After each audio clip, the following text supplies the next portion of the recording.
Hi guys, thank you for stopping by. If this is your first time here, my name is Nathalie Dadjé. This channel is all about healing and how to manage life living with a chronic disease, in my case lupus, and mental health difficulties. As you may already know, living with a chronic illness brings about a lot of emotional and mental stress. So in this space, we talk about what toll it takes both on the physical body, the emotions, and how we might use spirituality to help offset some of those difficulties. So in this video specifically, we're going to continue our conversation about healing crystals and how I have incorporated some of those into my holistic approach to health and wellness and some of the benefits that many of us report from using them.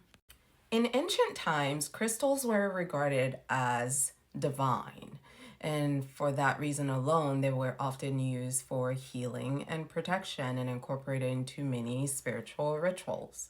Crystals have a special and unique energy field, a special and unique vibration that each one of them carries, and that frequency is unchanging.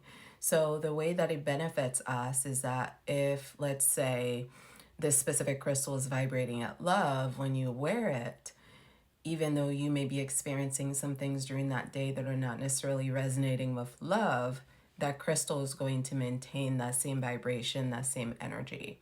For those of you who are spiritual, you understand that everything is energy and everything has an energy to it. And even if you're not spiritual and you study physics or quantum physics, then a lot of these concepts are going to be very familiar to you. So since we know that everything has energy, because at a molecular atomic level, nothing stands still, everything is constantly moving, it's about surrounding ourselves with the energies that invite healing, that invite harmony, that invite peace. As many of you know, a huge trigger for lupus, if you're living specifically with lupus, a huge trigger is stress and stress management. So having crystals that help reduce the impact of that stress, on your energetic field can definitely help you feel more settled, more calm. Obviously, a lot of this is esoteric knowledge. There is no science to back any of this up. But even if we're going with the fact that it's like wishful thinking, if we're going with that theory, I think the awareness of that crystal physically being in your environment would naturally bring about certain expectations of yourself.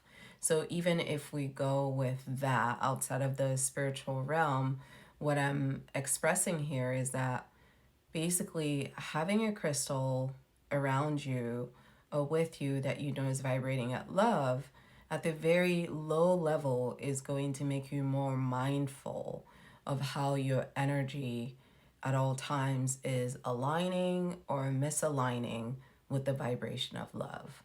And that awareness, that consciousness is what we call mindfulness, right? Present day mindfulness. That mindfulness is essentially what propels us to want to sustain our energy at a certain vibration. So it's that recognition that the crystal is kind of like the calibrator of our energy, and understanding that because we are humans, we go through various experiences that are not always of love and that aren't always pleasant.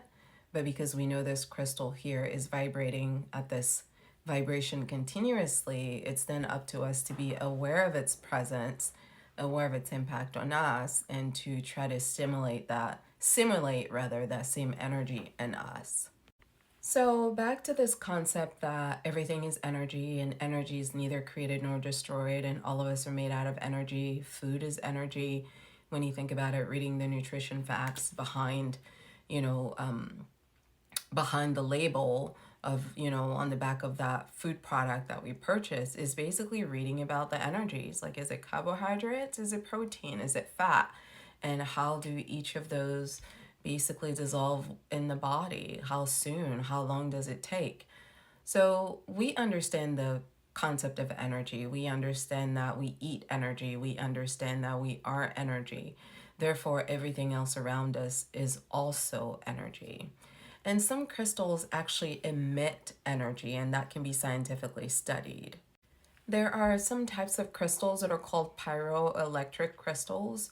Those crystals are actually known for generating electricity when they're heated or when they're cooled off all the way down. Some crystals also generate electricity in addition to some crystals just sustaining that stable energetic vibration for us. When our ancestors, struck those two flints together back in the day before they knew what electricity was, they were able to create electricity. The electricity that we use now is a product of that.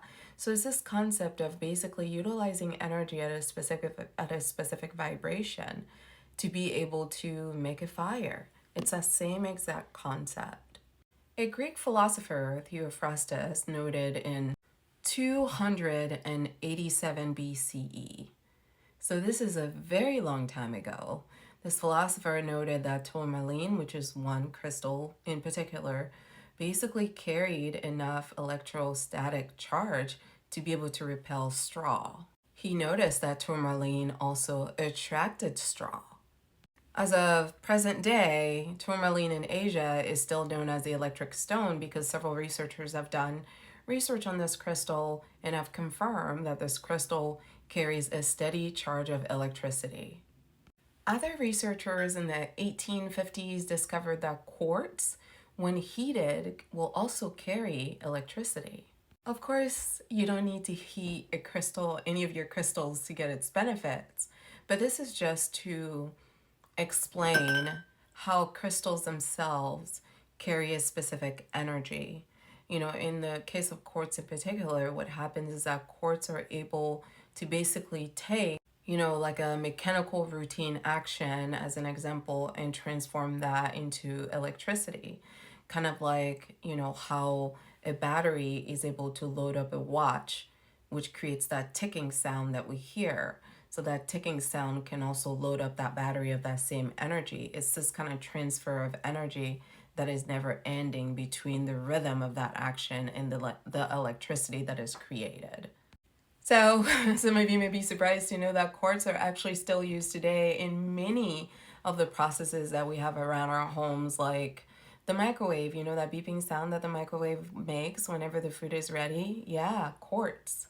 You can also find it in phones, in microphones, in printer ink, in lighters, gas lighters, cigarette lighters, basically any sort of mechanism through which a repetition of a mechanical aspect of the use of that thing is utilized. The energy of quartz can automatically be transferred into electricity, which I think is just super cool. So we have enough scientific evidence now to understand that crystals carry energy. Crystals generate energy.